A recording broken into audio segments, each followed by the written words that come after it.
Welcome back into Big Sky Conference Media Days here at the University of Northern Colorado, here with first-year head men's basketball coach Steve Smiley and Bodie Hume. Gentlemen, thank you for taking the time to join us here today. Absolutely. Thank you very much. Coach, I want to start with you. You look at this. You've been around the conference now, 6 years in the conference, a couple at Weber State, the last 4 years as associate head coach. You've been a head coach before. You get another shot now, and coaches are creatures of habit. July's recruiting period, and then you bring kids on campus. How have you been able to adapt with the start and stop of this offseason and keeping everybody together as a team?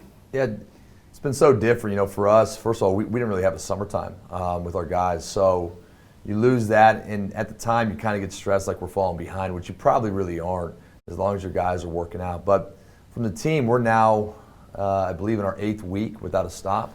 The first 4 weeks we're not live, but we still were able to do a lot of skill work and things like that. So now I feel like we're probably ahead of the game now in terms of our team and where we're at. So feel good about it. In terms of the recruiting piece, no July, no nothing.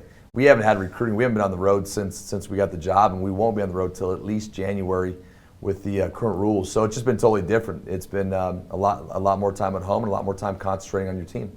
And Bodie, Coach talked about the summer hours, and that's a lot of times where you guys as a team get to know each other, kind of mold how you're going to come into the season. You guys didn't get that. How did you spend your summer, and what was the one thing, maybe biggest skill that you worked on to get better this season? Yeah, it's definitely tough not being able to be around everyone. For me personally, I went home a lot. I tried to find a gym here. I tried to find a gym back home, and I had 35-pound dumbbells that basically all I could use at the house, so that was about it for me. Coach, you look at this, top 3 scorers from last season gone, the leadership of Jonah Radaba gone, but you guys have 3 players that started 31 games last season. Nice for you going into your first year having this veteran core coming back. Yeah, really 4 guys that started a ton of games. When you look at Bodie, you look at Kur Jakut, you look at Matt Johnson, Sam Maston. And really when Sam didn't start is when he broke his hand and was out for 4 or 5 games late in the conference. So we really, in a lot of ways, have 4 starters back. So having that experience and also having a total of 9 returners is a huge advantage for us. And not only that, but those 9 returners, they all know what the expectation level is. And so for our 7 new guys, they've got great role models to show them every day. So I've been really pleased with it. Whether it's Bodie, whether it's Kur, Matt, Sam, there's so many guys, Rod, that have done a great job so far. So again, I think the reason we're a little bit ahead of where I thought we would be right now is because we haven't had any bad days. Every practice has been a good practice, and we could always get better. But right now, our guys are holding themselves to a high standard. It's been really good that way. Bodie, we talked a little bit earlier this year with the leadership style for you. You've been able to learn from Jordan Davis and Jonah Radaba. You said that you're a more lead by example type guy when we spoke earlier.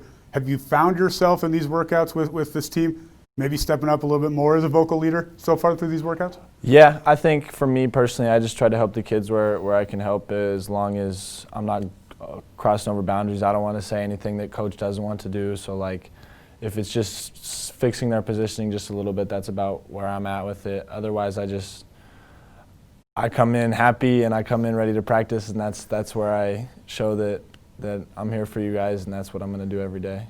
The ability to stay with the continuity here with Coach Smiley, sliding over one chair, and now the head coach, Dorian Green, stays on staff. For you as a player, how does that kind of help you mentally, knowing, hey, we've been in this system? Coach mentioned the expectations. You know what they are. Yeah, no, it's been great, and Coach and I have talked about this a lot, and just having the opportunity to stay with what we have as well as learn some new things based off of him has just been an awesome experience for me so far. Coach, we talked a little bit as well as this team maybe has a chip on their shoulder from the season getting canceled last year in Boise, and using that as motivation. Do you feel that they've come in the gym every day with that chip? Yeah, I think that. I think just when we talked about it last night, just having that attitude of gratitude just to be in the gym right now at all. Because when it's fully taken away from everybody when the pandemic hit in March, you can't get in a gym. And so I think the ability to be in a gym right now, and some teams aren't even in the gym yet in college. And so I think that in a basic love for the game sense has been big. But for our guys, we really were playing well going into that tournament last year. I think we won 7 of our last 8 games. And our guys, there was no one in our organization that thought that we weren't going to win. We had no doubt we were going to win that thing. Who knows? It's Who knows if we would have, but we thought we would have. And so to lose that opportunity for all these guys coming back, it definitely is a chip on their shoulder. And each team's a different team. Each year's a different year. But with so many returning guys, there's no doubt that there's a lot of hunger in there. When you add the newcomers in to this core group, how do you get that message across to them? Well, I think with guys like Bodie, just in terms of how they lead. And so I think our new guys can feel that there's a sense of urgency. And for our 9 returners, you look at it and it's like, now these guys, the majority of these guys are juniors. Your 2 hardest years are your first 2 years in terms of just getting beat up physically, not knowing the expectation of college. Now all these guys, and we have 6 juniors, with Bodie, Coor, Matt, Sam, a lot of different guys. And now these are the fun years because now, Bodie weighs over 200 pounds now. He's never been this big and strong, this physical as an example. So now these are the years where it's a lot more fun because you know what it is. And so, what you can't do though is let your guard down. Now that you're a little bit older, you got to stay on that same level. And I just know for our guys that we got a great chance with these returners and our new guys. They all have a reason they're here. Every new guy fits a role that we lost. Trent Harris is the best shooter in the league. We had to replace some shooting. Kai Edwards was the 6th man of the year in the league. We had to get some post depth. And then Jonah. Jonah was Mr. Everything, so everyone's going to have to step up and take a piece of that load. But, getting a guy like Dalen Kuntz, who's played 2 years in the Pac-12, that helps out. So I think every guy that we brought in, there's a reason for it. Coach mentions Dalen Kuntz there, Bodie, and you and him and Sam all played on the same club team. Do you find that chemistry, that it was never gone, that you guys are right back out on the court the same way it was for club ball?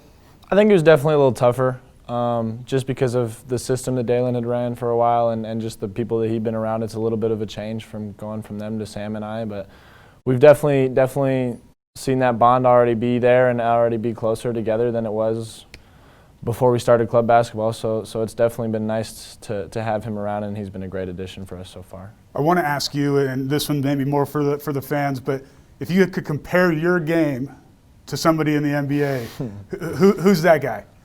Right now, I'm going to go with Duncan Robinson. Okay. Just because he does little things right, and he keeps his game simple. Coach, how about you? If you had to answer that question for Bodie.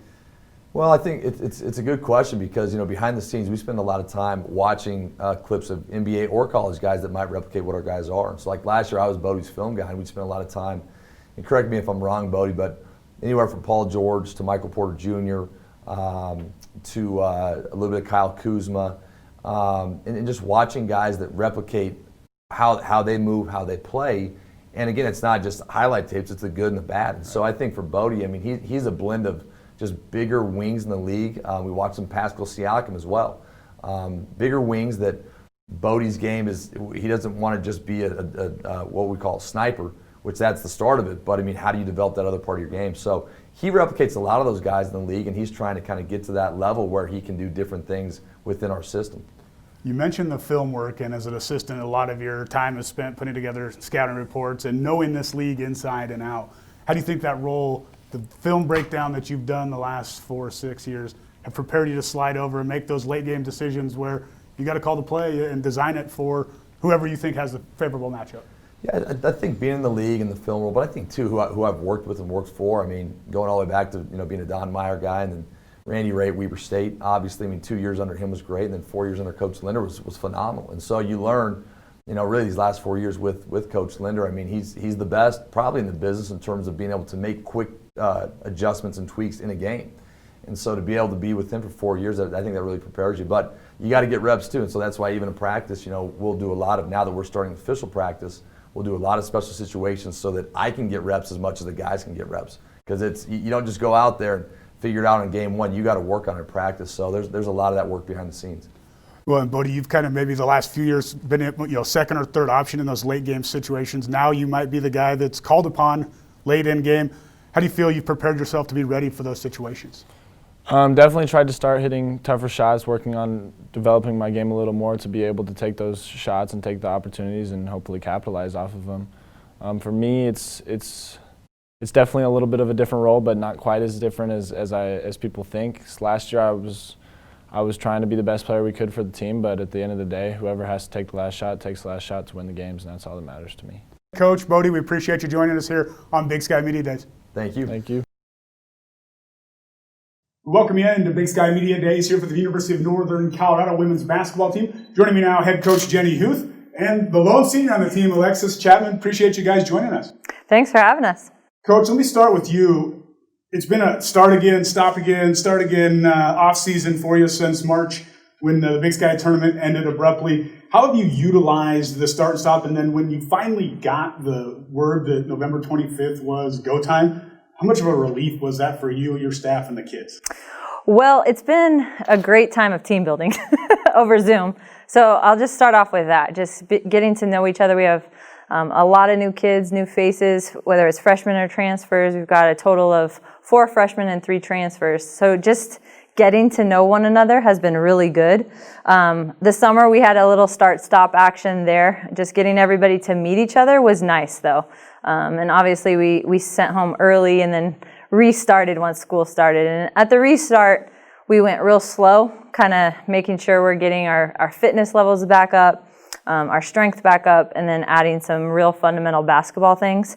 And now we're pretty much full go and we're ready for practice. So it's been fun. I think we've taken the appropriate steps, and I think we're headed in the right direction. How vital was the early fall season, especially with, like you said, the 7 newcomers, to be able to get them on the court and start gelling here early? Well, we wanted to build a foundation of fundamentals, and so we did that on the defensive and the offensive skill set side of things, just so we could get a feel for who they are when they're out there. And then you can add some offense, and then you can add full court play. But I think it's been vital just to get to know who they are as basketball players. You know, what's their skill set, what's their leadership style, what are their strengths, what are their weaknesses so far. Obviously, you can always grow into that, but then how do they aid the returners? And we're really starting to see some of that come together. You look at it, Coach just mentioned 7 newcomers. How have you kind of adapted your leadership style to fit this team, being the only member of the previous Big Sky Championship team left?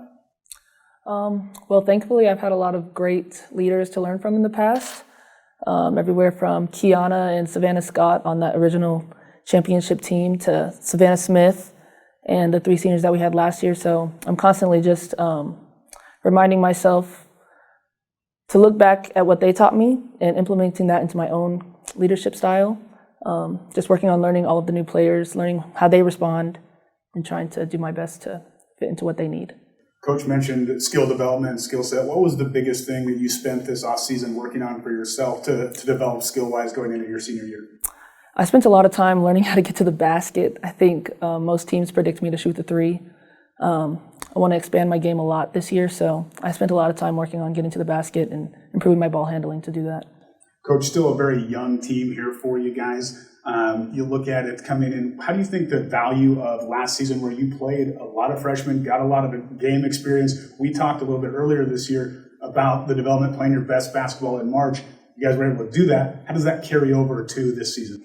Well, it's confidence. You know, the more minutes you get to play, you get more experience. And the more experience you have, you kind of know how to handle adversity a little bit differently after you have that experience. So, you know, with Alicia Davis returning and Jazz, that were both starters for us, I think they feel like their sophomore year is a lot easier.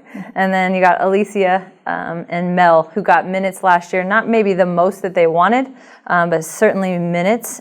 They've come in a little bit different as well. And I think with our freshman class coming in, it's fun to see as sophomores, like who's coming in behind you and how to help them. And you see that camaraderie within our team. But I was really pleased that we ended well. You know, we kind of left it on the floor. We played our best basketball in March, which is what we were going for. And I think that only just gives you confidence into the next season. Alexis, same kind of question to you. How do you help develop the sophomores that are now sophomores, and then the freshmen coming in? How do you pull them along with your ability and what you do on the court? Well, thankfully, most of the players that we have, they all want to come along, so there's not much pulling to do. We have a really motivated freshman class, and they're really excited to be here, so that's fun. You don't find that all the time. And our sophomores, they're just ready to go. They're hungry. They want to get on the court. They're ready, and it's been awesome. Coach, you lose a lot of the rebounding from last year. Now, Allie Meyer, Bridget Hens, and Abby Kine, 3 very good post players for you. How do you replace that? I know Alicia Davis, very solid there rebounding the basketball, but that's a lot of boards off the table. How do you help replace that? We talked about that today in practice. So we did a lot of rebounding drills, and we have to know who we are. And we're not as big, but it doesn't mean we can't be rebounders. I think when you're hungry, you can pursue the glass, and when you're physical, you can keep people off the glass. And so that will be something that we really capitalize on and will need to be fundamentally sound in. There's other ways to make up for rebounding. Obviously, if you're not turning over the ball and you're making shots. And also, giving people just one shot, not multiple shots. And you can do that by being fundamentally sound. And so that is an area that we know we have to attack. The Big Sky, obviously a very talented conference. So as you look at it as a whole, you've got a veteran point guard now coming back and calling her a veteran because she started 30 of 31 games as a freshman. What have you seen from her so far in the development in Jasmine Gales?